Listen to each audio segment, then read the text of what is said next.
ng bayan, maasahan anumang panahon.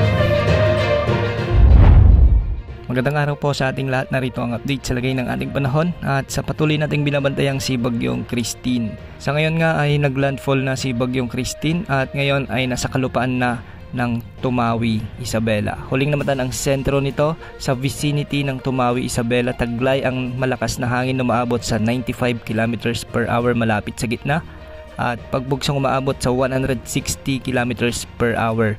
Kumikilos ito ng 15 km per hour ng west-northwest. Sa ngayon nakataas pa rin ang Tropical Cyclone Wind Signal number 3 sa southern portion ng Cagayan, Isabela, Quirino, Nueva Vizcaya, Kalinga, Mountain Province, Ifugao, ang southern portion ng Abra, Benguet, ang northern at central portions ng Aurora, ang northern portion ng Nueva Ecija, ang northern portion ng Tarlac, ang northern portion ng Zambales, Pangasinan, La Union, at ang central and southern portions ng Ilocos Sur. Ang mga lugar na ito ay posibleng makaranas ng malalakas na pagbugso ng hangin at malalakas na buhos ng ulan. Samantala, nakataas din ang Tropical Cyclone Wind Signal number 2 sa bahagi ng Ilocos Norte, ang nalalabing bahagi ng Ilocos Sur, Apayao, ang nalalabing bahagi ng Abra, ang nalalabing bahagi ng Cagayan kasama ng Babuyan Islands, ang nalalabing bahagi ng Aurora, ang nalalabing bahagi ng Nueva Ecija, Bulacan, ang nalalabing bahagi ng Tarlac, Pampanga, ang nalalabing bahagi ng Zambales, Bataan, Metro Manila, Cavite, Laguna, Rizal, Batangas, ang northern at central portions ng Quezon, kasama na ang Polillo Islands at Lubang Islands. Samantala nakataas naman ang Tropical Cyclone Wind Signal number 1 sa Batanes, ang nalalabing bahagi ng Quezon Province, ang nalalabing bahagi ng Occidental Mindoro, Oriental Mindoro, Marinduque, Romblon, ang northern portion ng mainland Palawan, kasama ng Calamian at Cuyo Islands. Signal number 1 din sa Camarines Norte, Camarines Sur,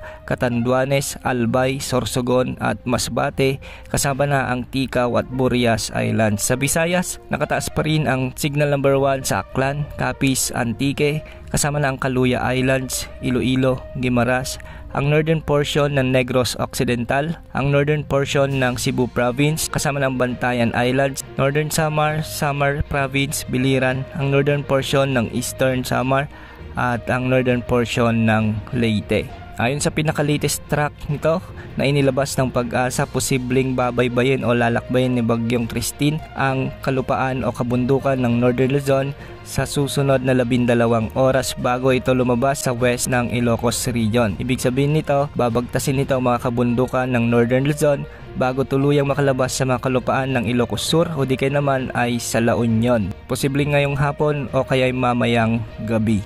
Posible ring makalabas sa ating area of responsibility si Bagyong Christine bukas, October 25 ng hapon. Ayon sa Pag-asa, posibleng humina lang bahagya si Bagyong Christine habang tinatawid ang mga kabundukan ng Northern Luzon. Makikita nga natin sa ating forecast track na magkakaroon ng recurve si Bagyong Christine. Ayon sa ipinapakita ng mga wind models, lalapit muli ito sa Northern Luzon at magdadala ng mga pag-ulan sa susunod na linggo. Ngayong araw, dahil kay Bagyong Christine, posibleng makaranas ng intense to torrential rains o mahigit 200 mm na pagulan ang mga probinsya ng Pangasinan, Zambales, La Union, Cagayan, Isabela, Nueva Vizcaya, Quirino, Apayao, Mountain Province, Kalinga, Ifugao at Aurora. Ibig sabihin nito matitinding pag-ulan ang inaasahan sa mga lalawigan nito, kaya matitinding pag-iingat din ang kinakailangan ng mga nakatira dito dahil sa posibilidad ng mga pagbaha at pagguho ng lupa.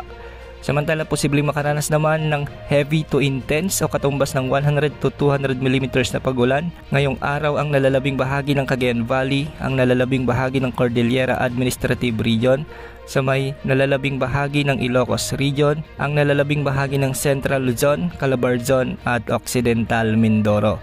Samantalang moderate to heavy na mga pag-ulan naman o 50 to 100 mm na pag-ulan naman ang inaasahan sa Metro Manila, Oriental Mindoro, Marinduque, Romblon, Calamian Islands, Bicol Region, Negros Occidental at Western Visayas. Dahil nga kay Bagyong Christine, makakaranas ng mabagyong panahon ngayon ang buong Metro Manila, ang buong Ilocos Region, ang buong Cordillera Administrative Region, ang buong Cagayan Valley, kasama na ang Central Luzon at Calabarzon. Samantalang sa Western Visayas, ang nalalabing bahagi ng Luzon, Northern Samar at Samar ay may mga pag-ulan at pagbugso ng hangin dulot naman ng direktang epekto ni Bagyong Christine. Sa Visayas at Mindanao, makakaranas naman ng maulap na kalangitan na may mga kalat-kalat na pagulan na may kasamang thunderstorms ang Zamboanga Peninsula, Lanao del Norte, Lanao del Sur, Misamis Occidental at ang nalalabing bahagi ng Visayas. Kasama na ang nalalabing bahagi ng Mindanao.